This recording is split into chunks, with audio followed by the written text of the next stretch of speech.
Welcome to Functional Food for Fitness, Muscle Gains, and more. My name is Bianca Cordeiro. I am a registered dietitian here with Jack and Jill Health, and I'm going to be your presenter for today.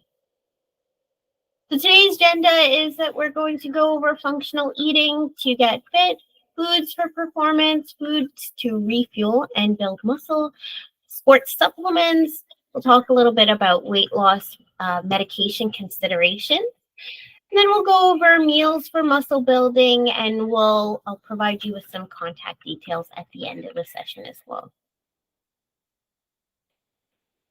So, just in this moment, I would like you to either, grab a piece of paper and pen and jot down your thoughts to the following questions, or you can kind of pause and reflect a little bit if you'd like. But I do want to pose this question. How can food help us get fit? So think of all the ways that food can potentially help to improve our fitness level. And what are some of those nutrients to consider for building muscle and fueling exercise?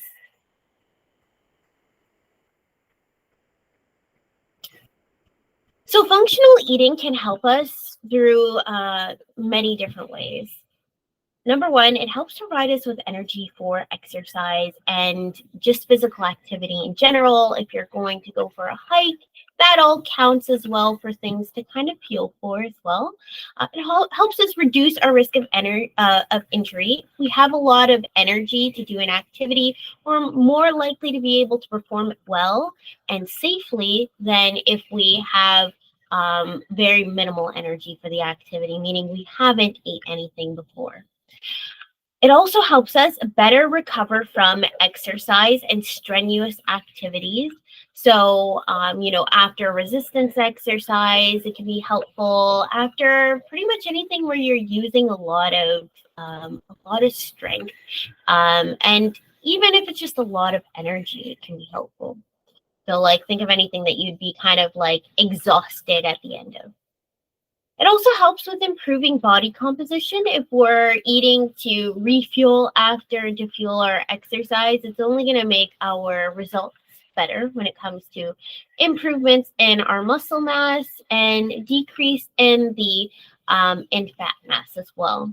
It also helps improve our strength and muscle gains, like I said, specifically from the exercises. So if you're having enough nutrients that are necessary for building muscle, you're going to see better muscle gains. It also provides us with energy for our daily life activities once we're done our exercise. So what we don't want to feel after exercise is, oh, I'm so pooped, I can't do anything else. Fueling or refueling after exercise is going to help you feel better so that you can move on with your regular daily life. And also, it helps us enjoy life by just improving energy levels overall. When we're eating regularly and we're fueling activity, we're not going to feel as drained after activity, during activity, and in general, even the next day will feel better. So again, if you want to take out a piece of paper or if you want to just pause and reflect a little, what foods do you usually eat before exercise? Does it change based on what type of exercise you're doing, perhaps?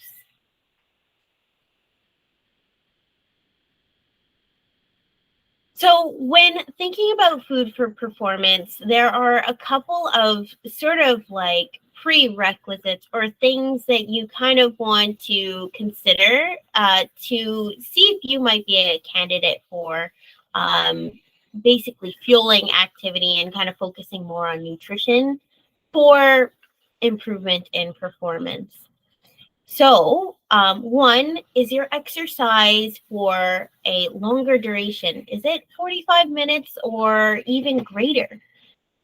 Or perhaps have you ever had a history of unstable blood sugars where, if you're diabetic or pre-diabetic and you're on medications that are already lowering your blood sugars, you might be at a high risk of lower blood sugar.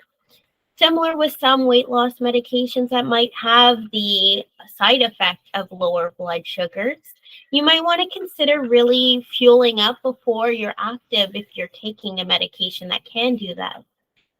We also want you to try to consider if perhaps it might even have a positive impact on your performance during exercise and physical activity. For, if you're somebody who likes to play sports or go hiking, really, we want you to be able to reach your personal best. So, kind of thinking back on, did I have a lot of energy for my activity the last time, can be a helpful thing to really reflect on in order to see if you might benefit from having a little bit of a snack or something before exercise or your physical activity.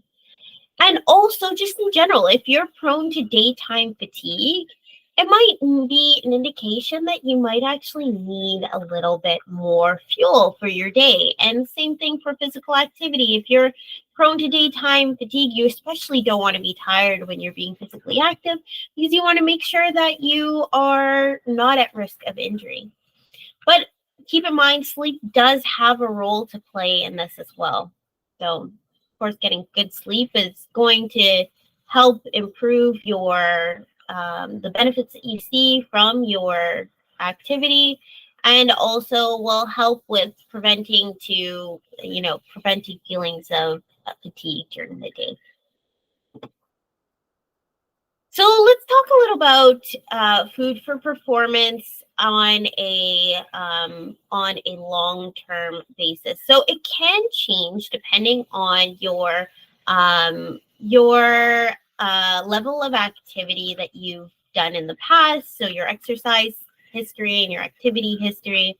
And so what we want to take into consideration is how long you've been doing this for. And generally, something to keep an eye on are tolerated foods, even foods that you've had in the past that you work well with and you find you have good energy with during your activity. For example, marathon runners benefit often from fats a few hours before running, due to just metabolic adaptations that their body goes through, consistently running long periods of time for many days.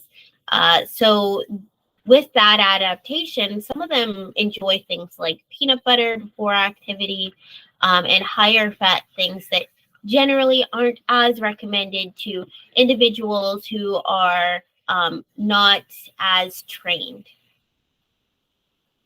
Regardless of your duration and your exercise history, though, so whether you're doing 45 minutes or you're doing 20 minutes even, or if you've been exercising for years and years, or if you just started exercising, it is important to eat something before you exercise. Just important to avoid fasting, essentially.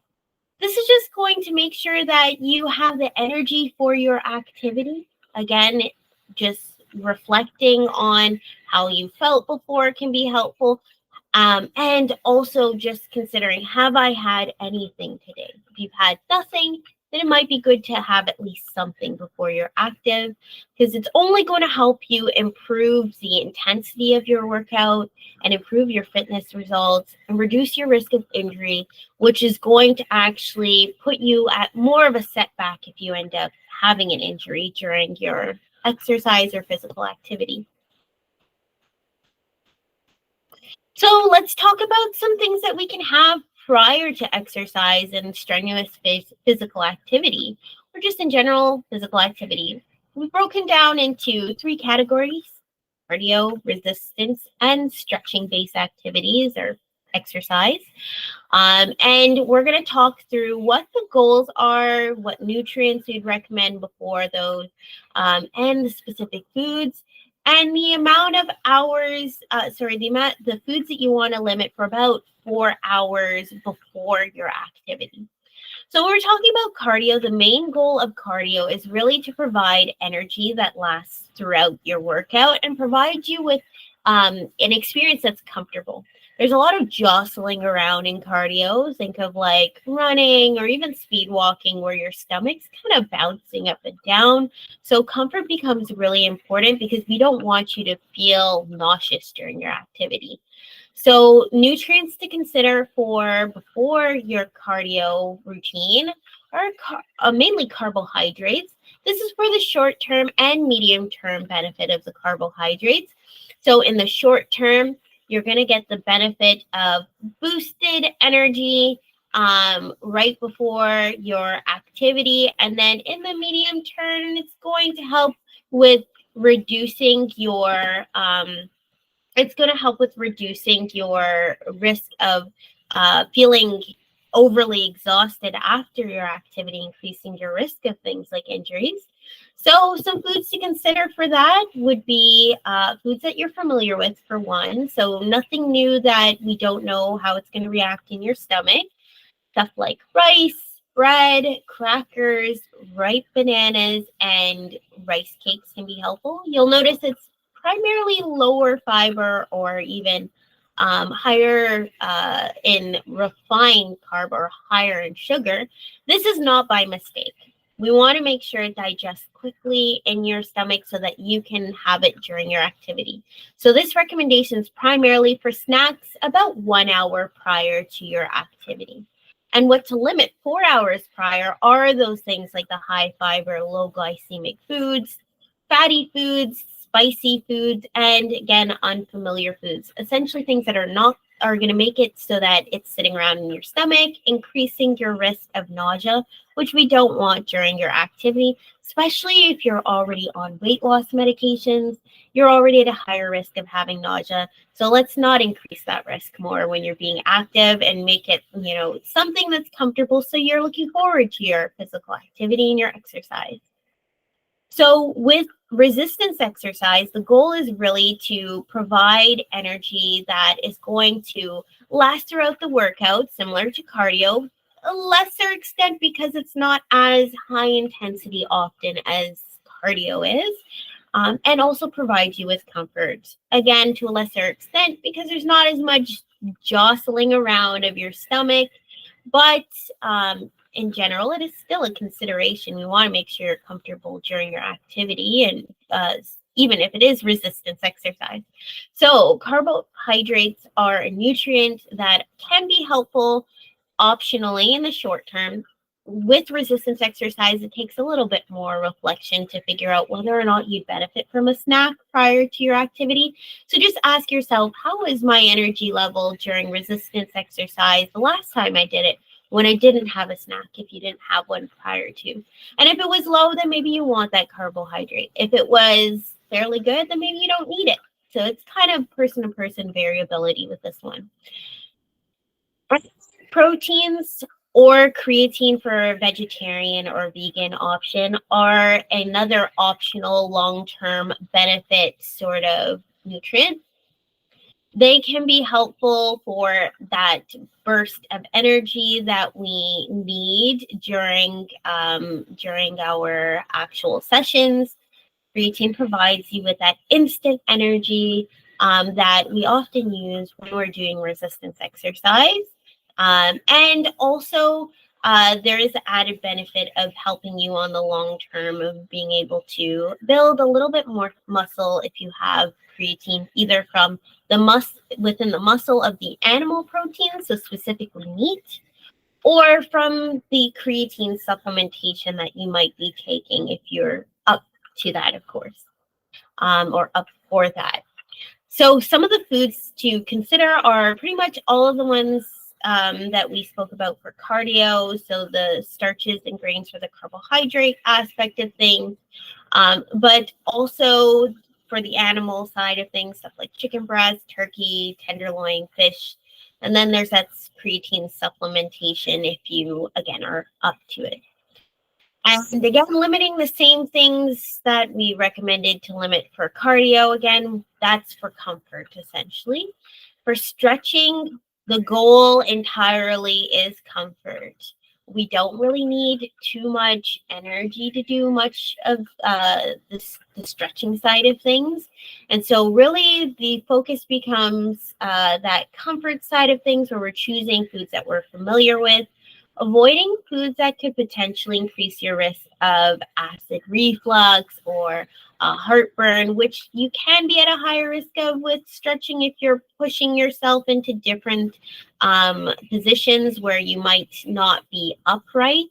You might experience those more often. And so staying away from things like fatty and spicy foods, citrus and tomato-based foods, garlic and onions, coffee and chocolate, pretty much anything with caffeine, and stuff like peppermint tea, which can increase your risk of that acid reflux.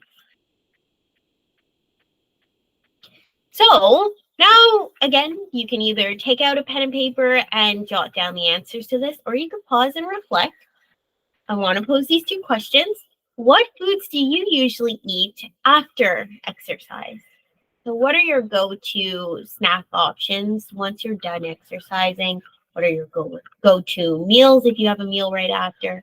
And how does eating after exercise actually affect you in your daily life?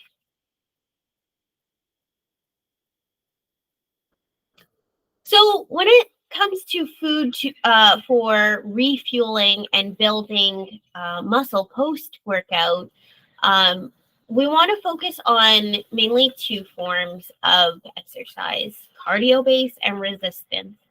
The goal for both of them is to replenish your energy, to reduce your cortisol sooner. When we're active, our cortisol levels increase, and having some food after, especially specifically protein, can kind of better help reduce them faster. And also, we want to be able to have better muscle recovery and better muscle building. A little bit to a lesser extent for cardio, and more to a larger extent for resistance exercise. So now let's break it down into which nutrients to kind of focus on. And they are a little bit different for cardio versus resistance, despite the goal being the same. So although both we kind of recommend having carbohydrates and protein for, when it comes to cardio, it's more of a specific ratio that research has shown has been very beneficial. So having carbohydrates to protein at a ratio of 2 to 1 has been seen to be very beneficial when it comes to recovery post cardio. And so some of the things that we would recommend in order to do this would be to have pretty much any of the starches mentioned that you could have prior to cardio. That was mentioned, I think, 2 slides ago, of course. And also having that alongside something that's higher in protein. So like cottage cheese or Greek yogurt, or stuff like high protein milk, egg whites even can be helpful as part of that. Or there is a little bit of a treat that is recommended after cardio, which is actually chocolate milk, which has been shown to have the perfect 2 to 1 ratio, where you don't have to worry about having the starch component and the protein component. You're getting both together, which is fine, because with cardio, having slower digesting protein, which we find in whole milk, the protein that's in regular milk, or as opposed to like whey powder or casein powder, we see that it has a more stable release of protein. And so that is okay, because we want to have that slow reducer cardio, because again, we're building muscle to a lesser extent. So we don't need it as quickly as when we're done a resistance exercise. Now, the foods that we want to limit are going to be the same for both resistance exercise and cardio. We want to limit those fatty foods and the high fiber, low glycemic foods at least 1 hour after exercise. So as your carbohydrates and protein are digesting in the stomach, they're allowed to move on to the stomach without being slowed down by the fats or too much fiber. So With that in mind as well, when you are when it enters kind of like the intestine, even having that uh, higher glycemic index food in that time, or at least staying away from some of those lower ones, is going to ensure that your intestines are also digesting the food a lot quicker. So with resistance exercise, the nutrients again are similar to cardio. However, the ratios are a little bit different essentially. So for carbohydrates, it is kind of optional. It's based on how you feel after exercise, what your blood sugars are usually like after exercise, if you check your blood sugars. And just in general, you want to base it off of what you felt like in the past, even if you find that you're starting to feel tired really after exercise and maybe you want to start up with the carbohydrates. However, it is, again, optional. With the protein, though, which gives you a long-term and a short-term benefit, again, the short-term benefit of reducing your cortisol, but long-term benefit of helping you gain muscle, we recommend that you are focusing on being able to get that pretty much right away, or at least before the hour mark after your exercise. And then after that, we want you to focus on bursts of protein throughout the day. Every 4 hours or so can be beneficial and has been shown in research to help with increasing your muscle mass better. And for that to be around 20 to 40 grams of protein right after exercise and at each of those 4 hour bursts. And so the foods that you can focus on to accomplish or achieve good levels in these nutrients are either the starches recommended in the last section, which can be helpful again optionally, with a larger amount than what's recommended for cardio for your protein-based foods like cottage cheese or Greek yogurt, egg whites, high protein milks like Fairlife or Joya, things that are going to digest a lot quicker than the fattier options. So again, those leaner proteins.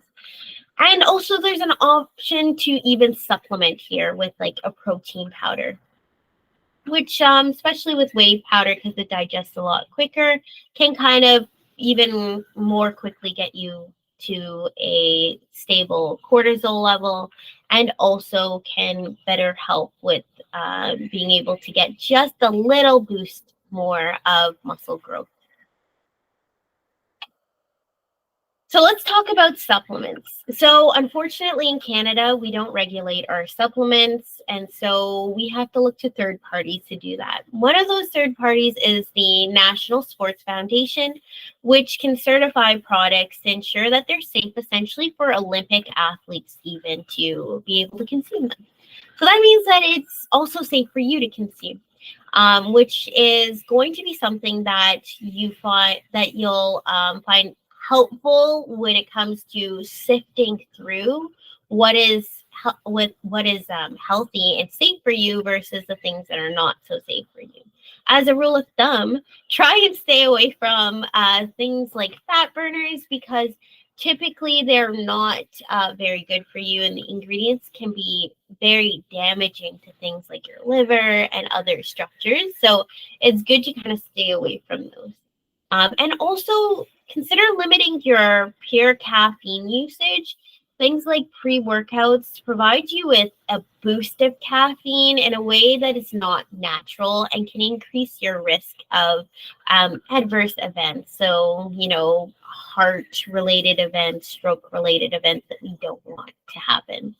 It's better to limit those. And here are a few safe supplements as well to consider taking.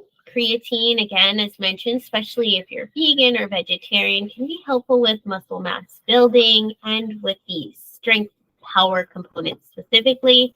Tart cherry juice is awesome if you're feeling really sore after activity and you want to reduce some of that soreness.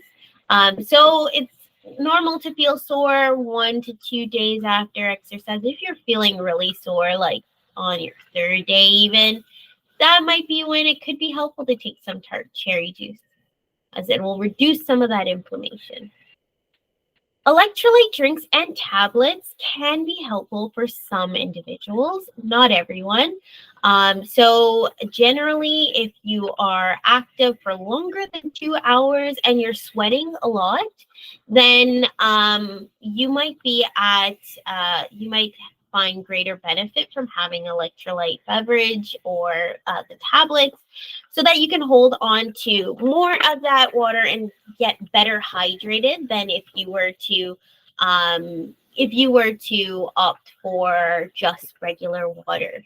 So again, if you're sweating a lot and you're doing it for more than 2 hours, that's when I recommend it. Otherwise, it's really not recommended for hydration. Water is the number one choice.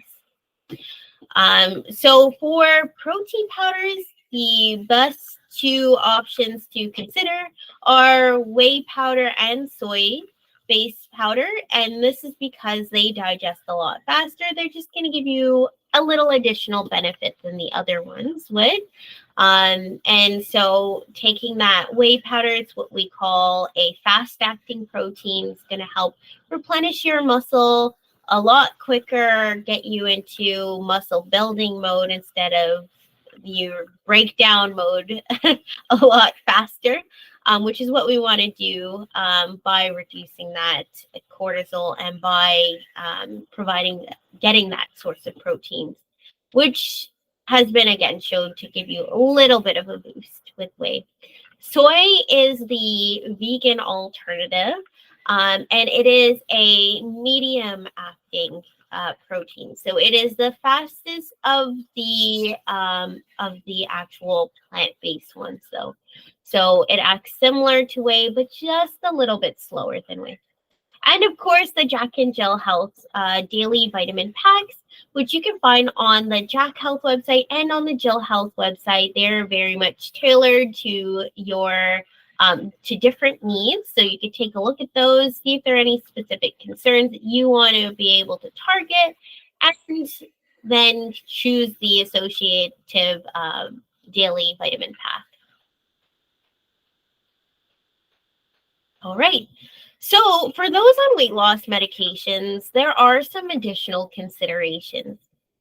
So weight loss medications decrease your appetite. They put you at a higher risk, again, as mentioned before, of lower blood sugar levels or low blood sugars.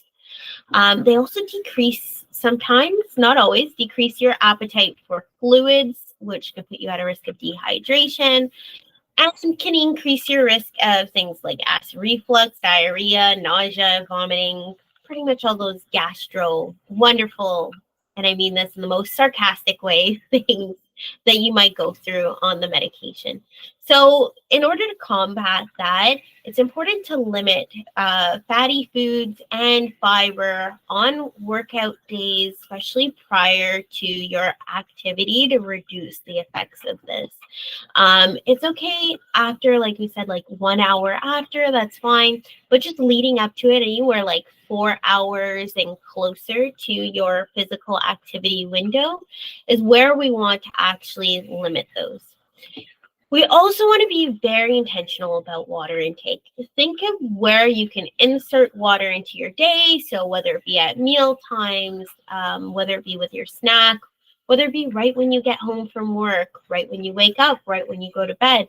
Those might be some times that you can kind of be really intentional and maybe even schedule in your water intake to reduce your risk of forgetting to drink water, essentially. And also you want to limit acid reflux inducing foods. So essentially all of those foods that were mentioned in the stretching portion of things that we mentioned kind of to avoid when you're about to do stretching can be helpful in order to just in any category use if you're already having acid reflux. So if you're doing resistance exercise, if you're doing cardio, if you're doing stretching, if you are experiencing acid reflux and you're going to do any of those, in general, you might want to limit those foods. So for nutrition for active individuals on weight loss medications, there are higher needs. So it's going to be a greater need for certain nutrients than individuals who are more sedentary. And so we want to be able to use nutrition to support your activity and weight loss goals. And so nutrients that typically are higher are calories first. We want to make sure you're getting enough calories to actually do your activity, the fluids as well, and protein, as well as the carbohydrates. So we spoke a little bit about that in the snack section, but just in general, even away from snacking prior or after your exercise or physical activity, these needs are going to be higher throughout the day. And so what we want to do is we want to be able to gradually have that weight loss in order to actually get the greatest benefit from that physical activity. So be able to gain more muscle and have better body composition changes. So generally a weight loss of 0.5% body weight per week is most helpful. And that, if you were to translate that to a 200-pound individual, it would be about 1 pound per week for somebody who weighs 200 pounds. So here's an example of what your plate can look like. It's similar to Canada's Food Guide, but the ratios are different. Third of plates is what I like to call this type of plate, or your performance plate. A third of your plate going to lean proteins, a third to vegetables and or fruit, and a third to whole grains and high fiber starches. As you can see, there are examples of that there, with a smoothie bowl with Greek yogurt and granola and fruit on the left, tofu with some veggies and quinoa on the upper right corner, lower left being the cottage cheese and with some bread and some tomatoes, as well as some brown rice, some lean cuts of poultry like the breast for chicken breast there, and the broccoli that are found on the right lower corner. So this can change based on how hungry you are. So if the meds are a little less effective, or you find that the meds aren't helping as much with reducing your hunger yet or anymore, then what we can do is we can increase certain areas. So specifically increasing the protein consumption in your vegetables and or fruits can be helpful. And so we want to maintain that carbohydrate portion. So although carbohydrates look smaller, when we get into the actual values, it'll make a lot more sense. Before we do that, though, I want you to pause and sort of reflect or note down what some of your concerns might be around keeping carbs at the same amount while increasing proteins and vegetable intake during a time of increased hunger. So many people might be concerned that their calories are going to shoot right up if they do this, but this is not necessarily the case, in fact. If we do the math on this and we were to basically construct our plate in a way where we're getting a little bit more vegetables, or a lot more vegetables and or fruit, and a little bit more of the protein, if we're choosing lean options, it's not that big of a difference. As you can see on this, you can see that for chicken breast, we are getting a larger amount of calories, and we're only getting really a small amount of an increase with the romaine that we have on this plate. Whereas when we kind of do the total, it's not that big of a difference. So the one on the left, which is the low hunger plate, has 340 calories, whereas the increased hunger plate is 483 calories. Really, the difference is 143 calories if you were losing 2 pounds a week, let's say, when you were not feeling hungry. This translates over to 1 pound per week following this, as long as you're doing eating some lean options. should be about 1 pound a week of weight loss, which isn't a plateau even. So definitely recommend increasing those things instead of being ravenous and then overeating at a meal, which is probably going to yield way more than that 143 additional calories at a meal. So you can see how we kind of change these up. One of them, we're blending in more fruits and veggies, as well as we're, for one of the smoothie bowls, we're blending in more fruits and veggies. We're perhaps adding in protein powder into that one. For the cottage cheese one, we're having one larger piece of bread, but we're having a lot more tomatoes, and we're having more of the cottage cheese on just a larger plate. For the tofu and veggies plate off in the right-hand corner, we're having way more of the veggies, and we're having larger bits of tofu. And then for the chicken breast version, we're having a larger piece of chicken breast on a larger plate with a lot more veggies than what we had previously. So here are some take-homes that we want you to, take home with you. I'm sure maybe you might be at home right now, but that's fine. But these are things that we want you to consider moving forward. So eating before exercise is always more beneficial than detrimental, especially for cardio and resistance exercise. So try to avoid working out fasted. We don't want you to get injured. Also, consider snacking before and after a cardio workout, because that can be very beneficial to the intensity that you can work at, and again, reducing risk of injury, and then also recovering after. Similarly, consider snacking after a resistance workout. So really ask yourself, is snacking going to help, especially before?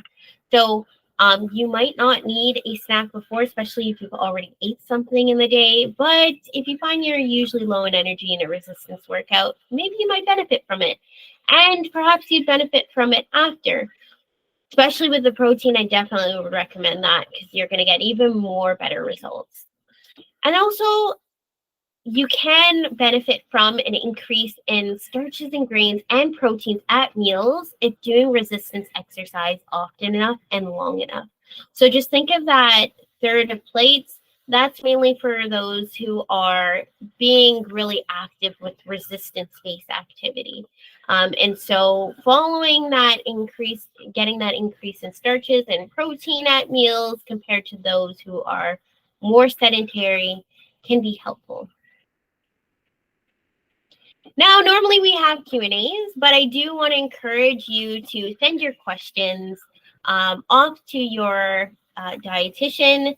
The provinces for that are beside each of the email addresses. For Jill's, she covers Ontario, Manitoba, and Saskatchewan. For Lana, she covers Alberta. And for myself, Bianca, I cover British Columbia, New Brunswick, Newfoundland, Nunavut, Northwest Territories, and Yukon as well. So I am looking forward to getting any of your questions. Thanks for watching.